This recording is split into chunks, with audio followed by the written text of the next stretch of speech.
10 Most Watched Sports and Their Greatest Moments: Formula One 2007 Formula One Championship, Brazilian Grand Prix. The 2007 Equation 1 season denoted the principal season without veteran driver Michael Schumacher. The season was set apart by serious rivalry between three chief drivers: Lewis Hamilton, Fernando Alonso and Kimi Raikkonen.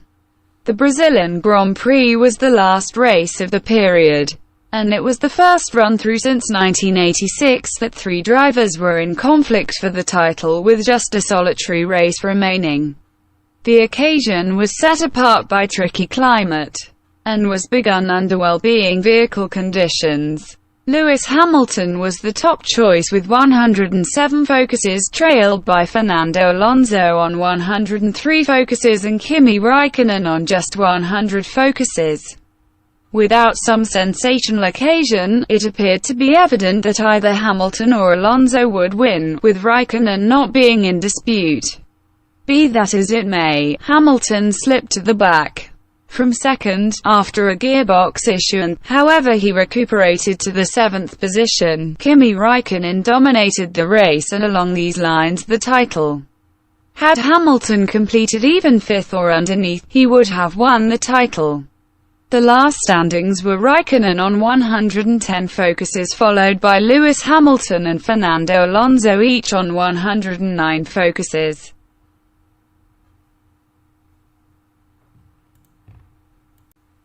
Tennis. Borg McEnroe's fourth-set tiebreaker in any appraisal of incredible donning snapshots of the 20th century. The fourth-set tiebreak of the 1980 Wimbledon gentlemen's singles last between the guarding champion Bjorn Borg of Sweden and John McEnroe of the USA has acquired an unchallenged spot.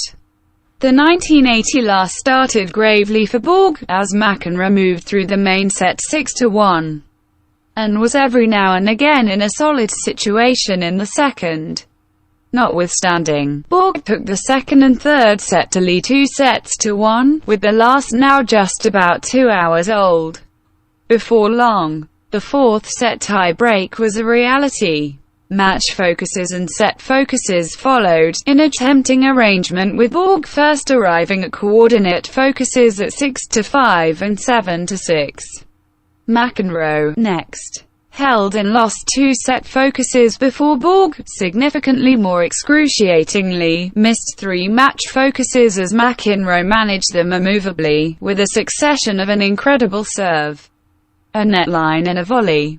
McEnroe now remained out in front, holding and losing 4 set focuses prior to catching the set on his 5th possibility.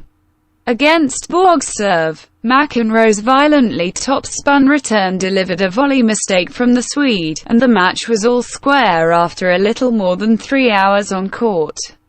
Borg pulled out all the stops in the choosing set, hitting 80% of his first serves, and losing just 3 focuses on serve in the whole set. McEnroe contributed completely to this amazing last and twice served to save the match.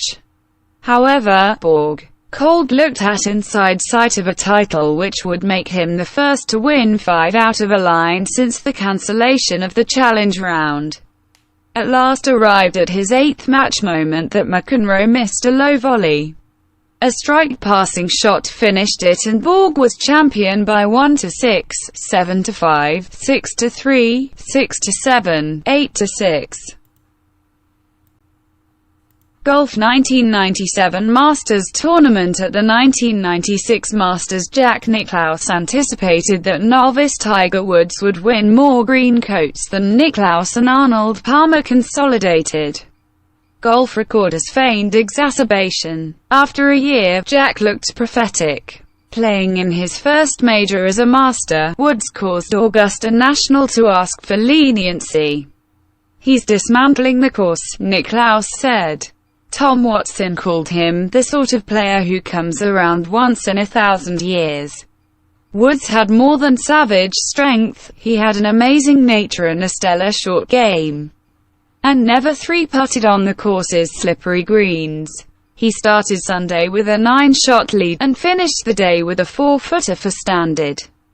a clench hand siphon and a huge number of competition records. Most youthful boss 21, least 4 days score 270, and biggest edge of triumph 12.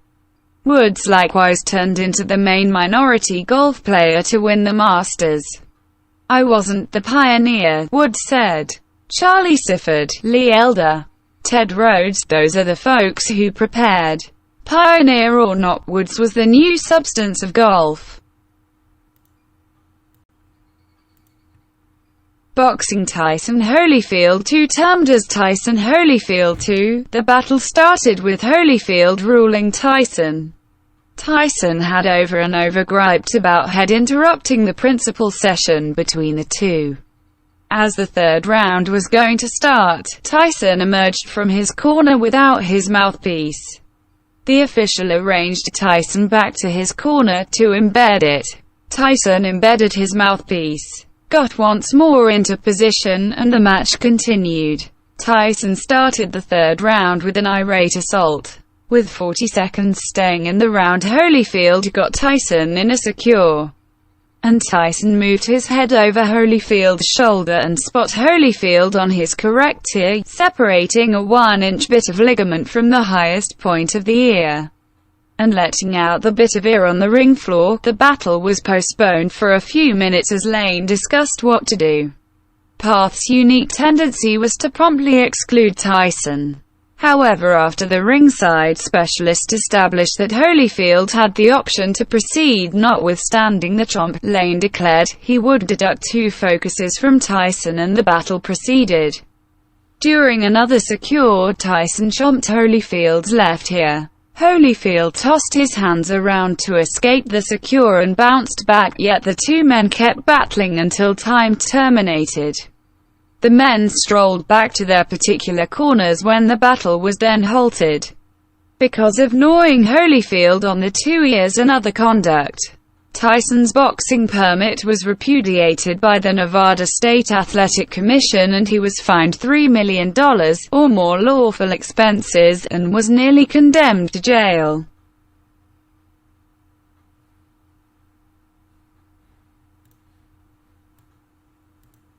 Basketball Michael Jordan's deified shot. It was, basically, the best grasp arrangement in b-ball history. Following Utah 86-83 with 41.9 seconds left, Chicago was at risk for confronting a Game 7 out and about, with Scottie Pippen seriously restricted by back agony. At that point Michael Jordan conveyed. To begin with, MJ hit a driving layup to slice the lead to 1. At that point he took Karl Malone from behind in the post, and smoothly spilled up court. After a stammer step and a hybrid spill, Jordan dispatched a title prevailing upon 20-foot jumper of fallen Brian Russell. After a break, Stockton's three-point endeavor hit the edge and bobbed away, giving the Bulls their 6th NBA title in 8 years. Jordan, who scored 45 focuses, and whose match-dominating shot has been deified far and wide, was named the Finals MVP.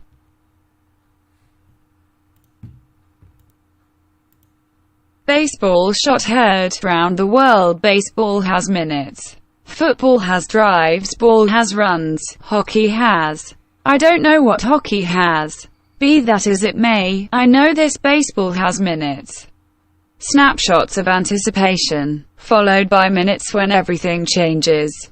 Exactly 50 years prior, Brooklyn Dodgers pitcher Ralph Branca hurled a smoky fastball and into New York Giant Bobby Thomson, who turned on it like a rancher employing a cleaver. The Dodgers had driven 4-2 in the lower part of the 9th. 2 Giants were on base when the shot heard round the world vanished into the left field remains at the Polo Grounds. Because of that shot, the Giants dominated the match 5-4, vanquishing the Dodgers in their flag season finisher arrangement, 2-1. The Giants won the flag. The Giants won the flag, and October 3, 1951, turned into a frozen crossroads in baseball history. Rugby. The 2003 Rugby World Cup final was among England and Australia. The last was firmly challenged, with the two groups demonstrating excellent tirelessness. Aylton Flatley of Australia had tied the game at 14 each, with a punishment objective on the 80th moment taking the game into additional time. Jonny Wilkinson at that point kicked a punishment in the 82nd moment, the score then 14-17. Flatley kicked a punishment in the 97th moment, and the score drew level by at 17 all. With 1 moment staying in the game, the ball was gotten back to England from a Matt Rogers kick, and with just 26 seconds on the clock, Wilkinson kicked a last-drop objective, making the last score 17-20 and securing the prize for England. A public day of festivity was hung on Monday, December 8, for the English rugby crew, and countless fans lined the roads of London to honour the English group. The English crew were additionally welcomed by the Queen to Buckingham Palace, and this was trailed by a gathering at Downing Street with, at that point, Prime Minister Tony Blair.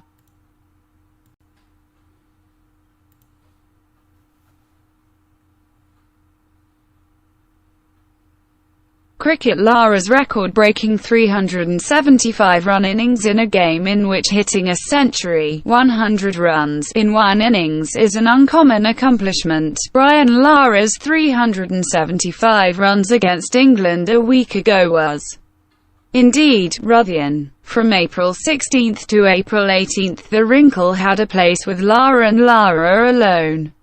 A 5 feet 6 inches lefty, Lara confronted 537 balls from 5 English bowlers and hit 45 fours. His at-bat was chanceless, implying that, until he was put out, he never permitted a ball to go any place close to the wicket, nor did he hit anything near a catchable fly. The two most regular approaches to get out in cricket.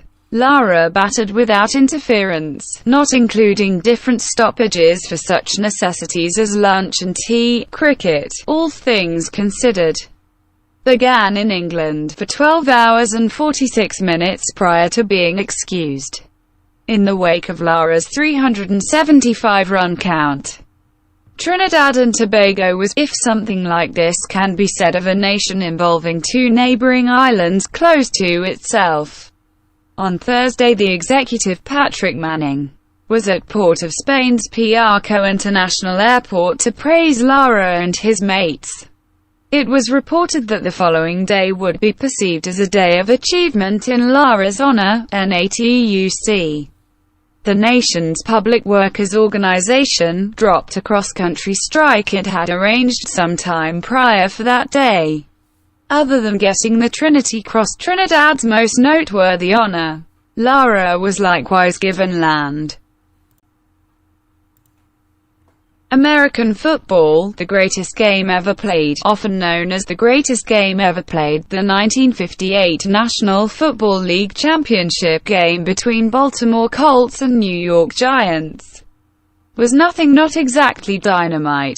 There's no rejecting that the fervor of the to-and-fro fight arrived at amazing magnitude as quarterback Johnny Unitas drove the Colts offense onto the field late.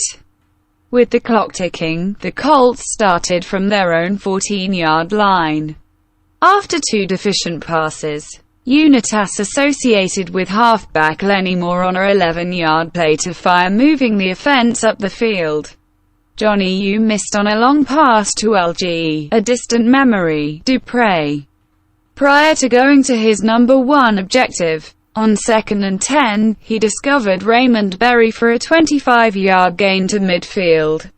At that point, Unitas peered down the left sideline and associated with Berry for another 15 yards.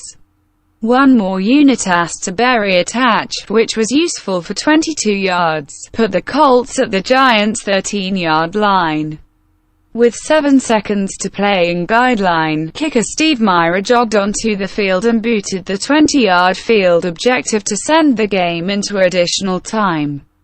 It denoted the first run through Allied history that a title game would be chosen in abrupt demise. The Giants won the coin throw, yet had to punt after they went 3 and out. Taking advantage of the lucky break, Baltimore's offense systematically controlled the ball and moved 80 yards on 13 plays. History was made when fullback Alan Amesh punched through the line on a 1-yard game-dominating score following 8 minutes and 15 seconds of additional time to give the Colts a 23-17 success and the NFL title. The game denoted the start of the NFL's ubiquity flood, an inevitable ascent to the highest point of the United States sports market. In the long run, 17 players would be enlisted into the Pro Football Hall of Fame.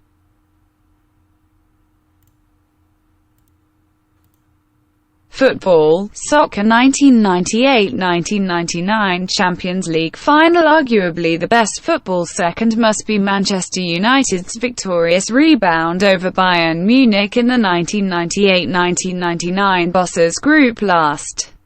Manchester United were following 1-0 toward the finish of an hour and a half. Joined won a corner similarly as the fourth official demonstrated 3 minutes of injury time. And in a last-dump endeavour at an equaliser, Peter Schmeichel wandered up to Bayern's punishment territory. Now, ITV reporter Clive Tilsley asked, can Manchester United score?